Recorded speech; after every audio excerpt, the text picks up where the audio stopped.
कोशिश करने वालों की हार नहीं हो रही थी और लहरों से डर के नौका पार नहीं होती। कैसे हैं आप सभी लोग?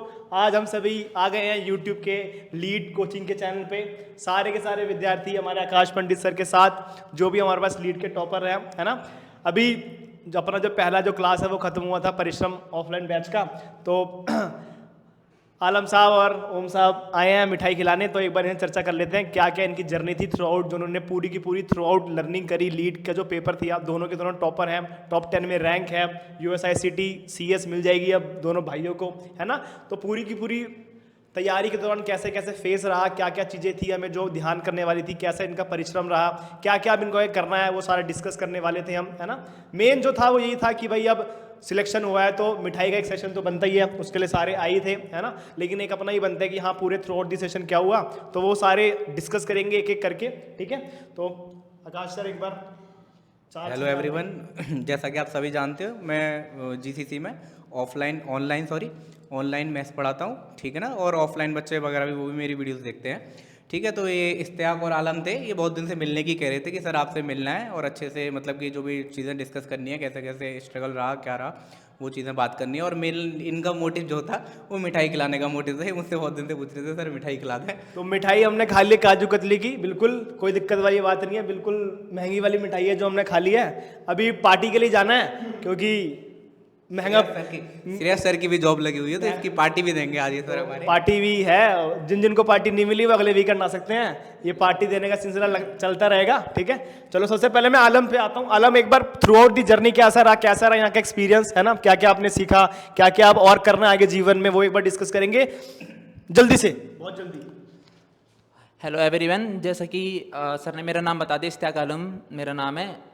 मेरी जर्नी स्टार्ट हुई थी, मैंने सितंबर में GCC को ज्वाइन करा था। उस समय तो मुझे पता भी नहीं था GCC के बारे में, मुझे किसी सीनियर के थ्रू पता लगा था कि GCC नाम की कोई कोचिंग है, वो लीड की प्रिपरेशन करवाती है बीटेक के लिए। तो मैंने सितंबर में ज्वाइन करने के बाद देन स्टार्ट करी पढ़ाई। तो स्टार्टिंग में तो हम थोड़ा वीक थे, हमें नहीं होते क्वेश्चन जब आते थे। जैसे कि अगर मैं थोड़ा एग्जांपल लूँ कि जब हम जैसे सर टेस्ट होता था हमारा हर वीकेंड में, तो उसमें जैसे मान लो 10 क्वेश्चन आते थे, तो मैथ्स के एग्जांपल ले 10 आते थे, तो हम उसमें से 2 या 3 ही कर पाते थे। तो उससे वजह से हमें थोड़ा डर लगने लगा कि अब 2 से 3 हो रहे, अब हमारा क्या होगा। तो धीरे धीरे हमने हार्ड वर्क स्टार्ट करा, कंसिस्टेंट जो भी होता फ्लो उसको एकदम हमने बरकरार रखा एंड तक, और लास्ट में जाके सर हमारा फाइनल रिजल्ट ये आया है। इसके आपने रैंक बता दो। हाँ, तो IP में मेरी रैंक 5 आई थी एंड दैट्स इट।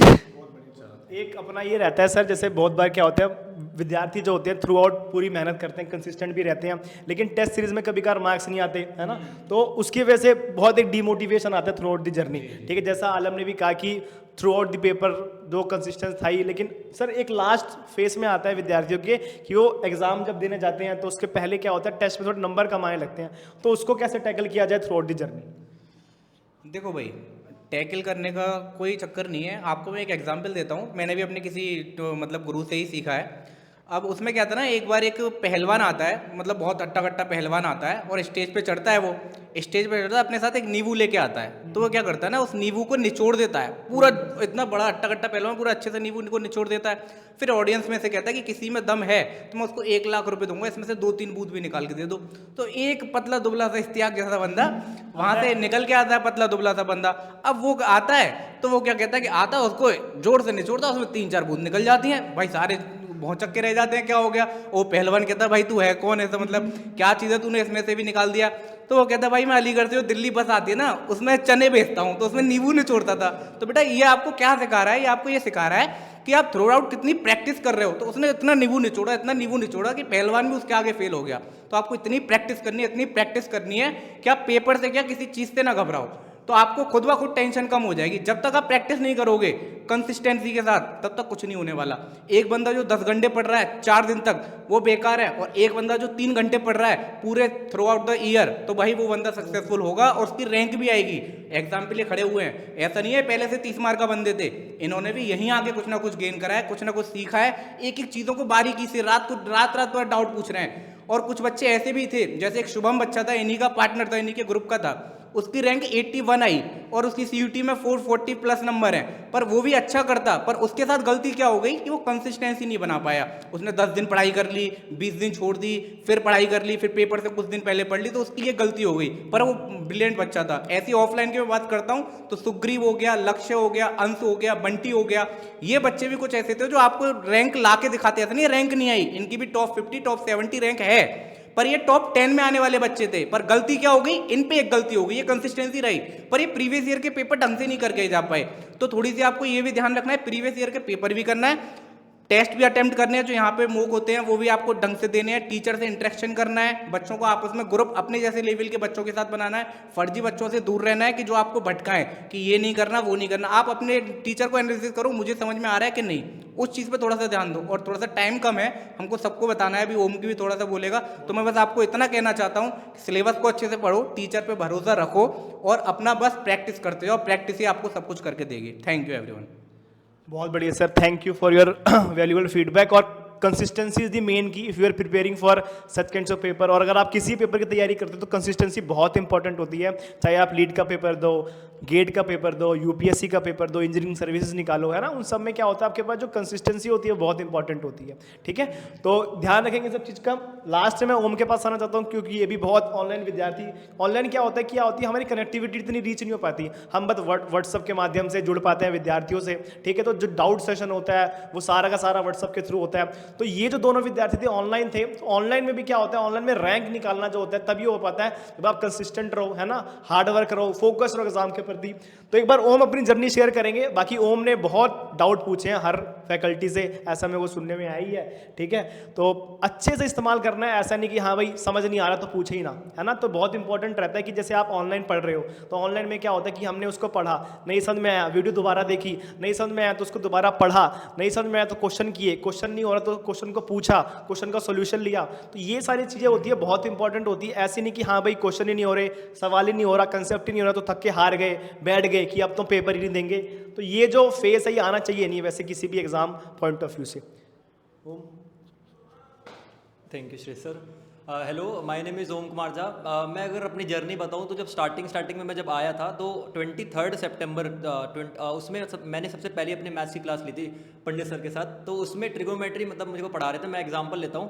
तो उस समय जो मैथमेटिक्स थी ना वो मेरी बहुत ज़्यादा वीक थी, मतलब एडिशन सब्ट्रैक्शन उसमें भी बहुत प्रॉब्लम हो रही थी मुझे। अगर बेसिक से अगर साइन अगर फॉर एग्जाम्पल 220 डिग्री निकालना है तो उसमें भी मतलब बहुत प्रॉब्लम हो रही थी कैसे निकालना है, क्योंकि भले कंसेप्ट सर ने पूरा अच्छे से पढ़ा दिया लेकिन स्टिल दिमाग में उतना रहता नहीं, इतनी कैलकुलेशन अपनी अच्छी है नहीं। तो उसको सिर्फ एक ही तरह से मतलब हमने करा कि मतलब कंसिस्टेंटली सर उसको उस क्वेश्चन को लगातार करते गए और उसी से जाके मतलब बेसिकली अपना वो जो लेवल है वो और इंक्रीज हुआ। अदरवाइज सर ने इतना अच्छे से कंसेप्ट पढ़ा रखा था लेकिन प्रॉब्लम क्या थी, कैलकुलेशन मिस्टेक बहुत हो रही थी। तो उसको फेस सिर्फ हमने कंसिस्टेंसी से ही करा।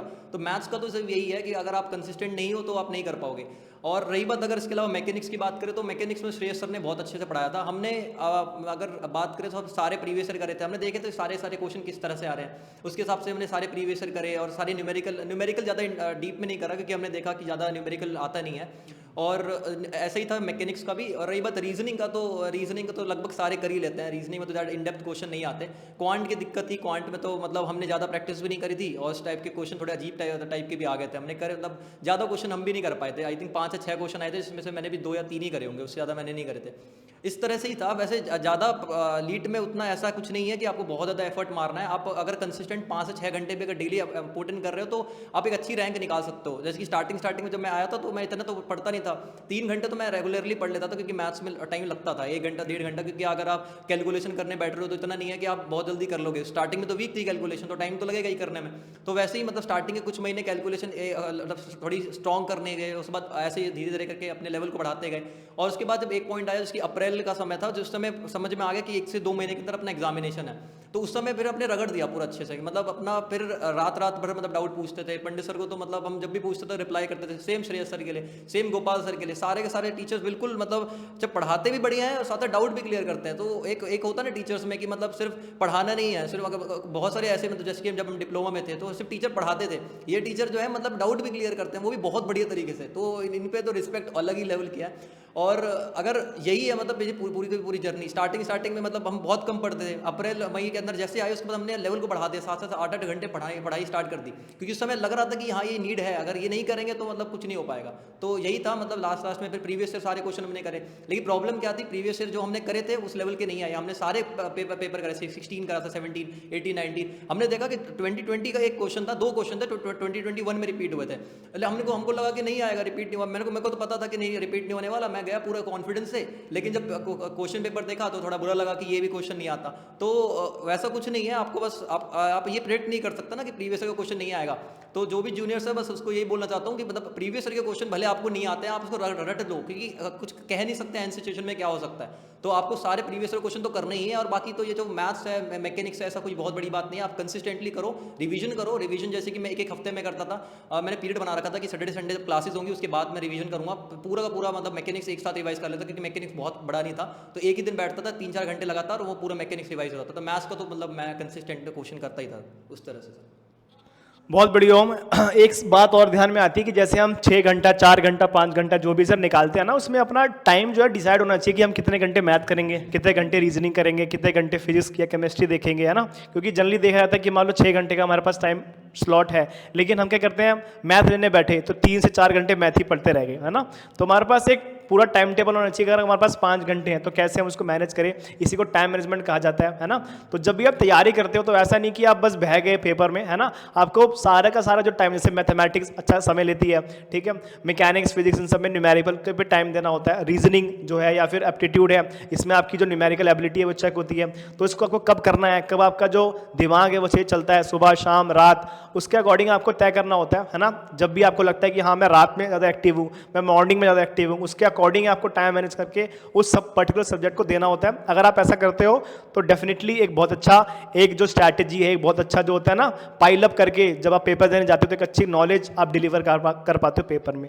दूसरा एक बात और है ध्यान कराने वाली, जैसे बहुत सारे विद्यार्थी जैसे ओम है, आलम है, इन सब की तो रैंक देखो बहुत बढ़िया ही, ठीक है, ये सब काउंसलिंग अच्छे ही करेंगे, है ना। एक छोटी सी पॉइंट है जो मुझे ऐड करनी है, बहुत सारे विद्यार्थी जो ऑफलाइन में थे, जिनकी हमारी एक्सपेक्टेशन भी थी कि रैंक अच्छी आएगी, लेकिन थोड़ा बहुत हुआ कि भाई रैंक अच्छी नहीं आई, ठीक है, तो वो कुछ दिक्कत देने वाली बात नहीं है। काउंसलिंग में बैठो, जो भी टॉप कॉलेज हैं, जो भी टॉप ब्रांचेस हैं, उसमें एक बार अपना नाम डाल दो। फर्स्ट काउंसलिंग में देखो आ रहा है कि नहीं आ रहा कॉलेज, सेकंड में देखो, थर्ड में देखो, स्पॉट राउंड तक जाओ। ऐसा नहीं कि फर्स्ट में नहीं आया, सेकंड में नहीं आया तो भाई हम अगली काउंसलिंग में ही नहीं गए। काउंसलिंग बहुत इंपॉर्टेंट होती है और काउंसलिंग करनी आनी चाहिए। कैसे करनी आनी चाहिए कि पूरे प्रीवियस ईयर पैटर्न में किस रैंक तक जा रहा है कॉलेज, किस रैंक तक मुझे ब्रांच मिल रही है, वो हमें जरूर देखना है, ठीक है। तो जो भी विद्यार्थी जिनकी थोड़ी रैंक आगे पीछे है, 55 है, 30 है, 100 है, 120 है, 200 है ना, वो एक बार लास्ट ईयर कट ऑफ जरूर चेक करो, और जो भी काउंसलिंग आती है उसके अकॉर्डिंग अपनी जो सीट है उसको अलॉट करो।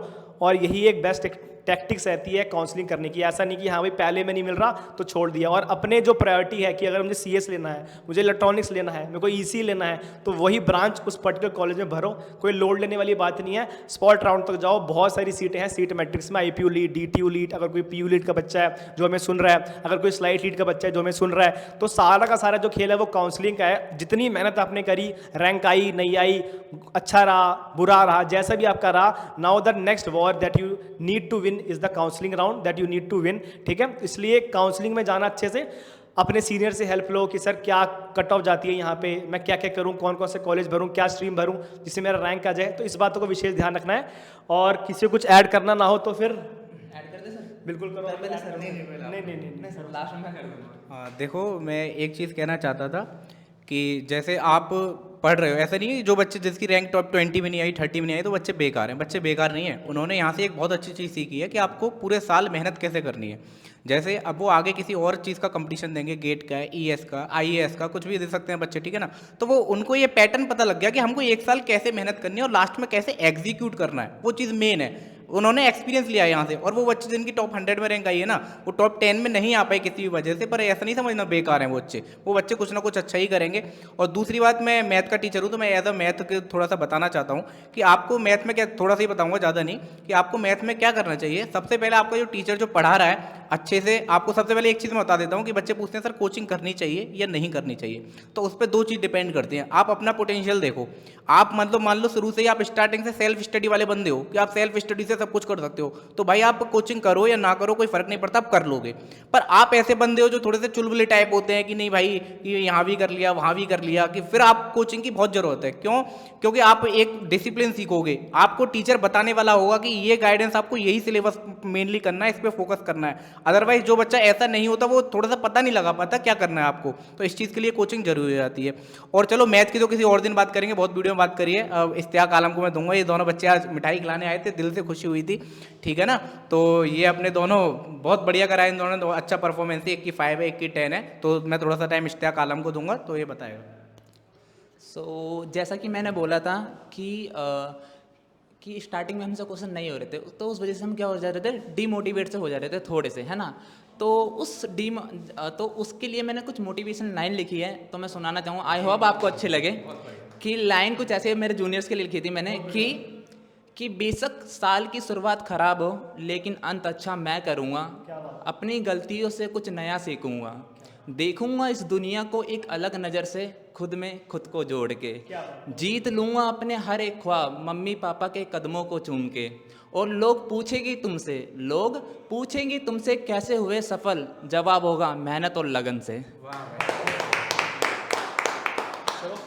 थैंक यू फॉर लिसनिंग अस। एक और चीज़ सर, मैं लास्ट में एक और चीज़ कहना चाहता हूँ कि बहुत बच्चे पूछते हैं कि जैसे एडमिशन लेने आते हैं, अब नए बच्चे आ रहे होंगे एडमिशन के लिए, तो मैं एक चीज़ कहना चाहता हूँ कि जैसे बच्चे पूछते हैं कि सर यहाँ की फैकल्टी कैसी है, वो कहती है, तो बेटा आप यहाँ पर आओ और एक ऐड आता है, उसी पे ऐड पे मैं कुछ कहना चाहूँगा कि पहले इस्तेमाल करो फिर विश्वास करो, ठीक है। और एक बात और, डिप्लोमा के बच्चे सबसे अच्छे। Thank you for listening us, thank you.